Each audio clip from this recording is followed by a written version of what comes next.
আমরা চলে গেছিলাম কুলগাছিতে শ্রাবণ মাসের শেষ সোমবারের মেলা দেখতে। যেহেতু নবদ্বীপ থেকে জল নিয়ে সবাই কিন্তু শিবনিবাস যায়, তো শিবনিবাস যাবে, তো আমরা সেটাই দেখতে গেছিলাম। সকাল ভোরের থেকে আর কি লোকজন যাতায়াত করছে, তো আমরা ভোরবেলা যাইনি, আমরা বিকালবেলা গেছিলাম। তো তারপরে গিয়ে দেখি মুখে একদম মোড়ের মাথায় ভিড় ছিল, তো আমরা একটা সাইডে একটু মানে জায়গা করে নিলাম, যেহেতু একভাবে দাঁড়িয়ে থাকতে পারবো না।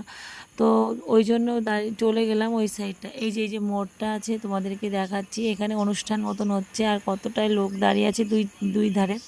তো দেখতে ভীষণই ভালো লাগছে, আর বাঘ কাঁধে নিয়ে যাচ্ছে। এবার অন্য অন্য বারের তুলনায় বাঘটা কিন্তু কম সাজিয়েছে।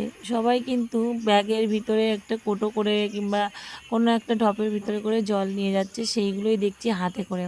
কত বাচ্চাদেরকে, ছোট ছোট বাচ্চাদেরকে কোলে করে নিয়ে যাচ্ছে দেখো, তাই বাচ্চাদেরকে নিয়েই কিন্তু হাঁটতে হয়। আর শিবনিবাস যেতে কিন্তু ভীষণই মজা লাগে, আর আনন্দের সাথে সাথে কিন্তু চলে যাওয়া যায়। আমরা একবার গিয়েছিলাম, সেটাও আনন্দের সাথে সাথে গিয়েছিলাম। তো যাই হোক, এখানে দেখো হেঁটে যাচ্ছে, দুই থেকে হাত ধরে পর্যন্ত টেনে নিয়ে চলে যাচ্ছে।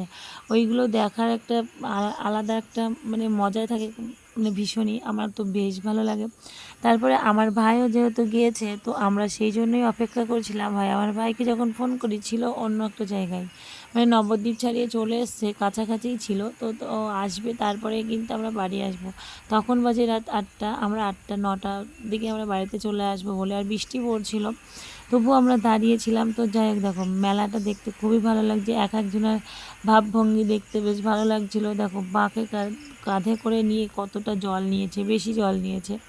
তো এবার হচ্ছে মানে দুই সাইডে যেমন লোকজনের চাপ আছে, তো আমরাও সেই জন্য একটা ফাঁকা জায়গায় একটু বসেছিলাম। এদিকে দেখি পিছনে একটা বাঘ, এবার অন্য অন্য বারের তুলনায় বাঘটা কম সাজিয়েছি, তো বাঘগুলো দেখতে পাচ্ছি না। দেখো এটা কিন্তু দেখেছি, বাবাকে সাজিয়ে নিয়ে কি সুন্দরভাবে যাচ্ছে, এটাই ভালো লাগলো দেখতে। তাছাড়া বাঘ এবার অতটা কেউ সাজায়নি বললেই চলে, মোটামুটি সব সাজিয়েছে, তো সেইগুলোই আমরা দেখলাম। দুই দিকে খাবার দান করছিল, আমি আমার ভাইকে খাবারটা নিয়ে এসে দিলাম। তো তারপরে দাঁড়িয়ে পড়লাম আর ভাইকে জিজ্ঞাসা করলাম কিছু খাবি, বললো না। তো তারপরে কিন্তু দলে দলে লোক চলে যাচ্ছে, আর দেখতে ভীষণই মজা লাগছে। কারা কারা গেছো কালকের দিনে, তো অবশ্যই কিন্তু কমেন্টস করে জানিয়ে দিও। আমি কিন্তু এবার যেতে পারিনি, আর দেখো শুধুই মাথা দেখা যাচ্ছে, এক একজনের কিন্তু বাঘ সাজিয়েছে খুব সুন্দর। সেই বাঘগুলো দেখতে কিন্তু বেশ ভালো লাগছিল। এই যে এখানে আসছে, দেখো কিভাবে যাচ্ছে এগুলো।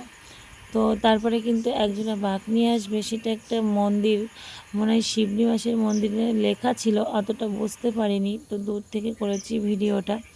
তো আমার এখানে যেতে বেশ মজা লাগে, আর এই জিনিসটা এই বছরে একবারই দেখতে থাকি, তো না দেখে বাড়িতে বসে থাকা যায় না।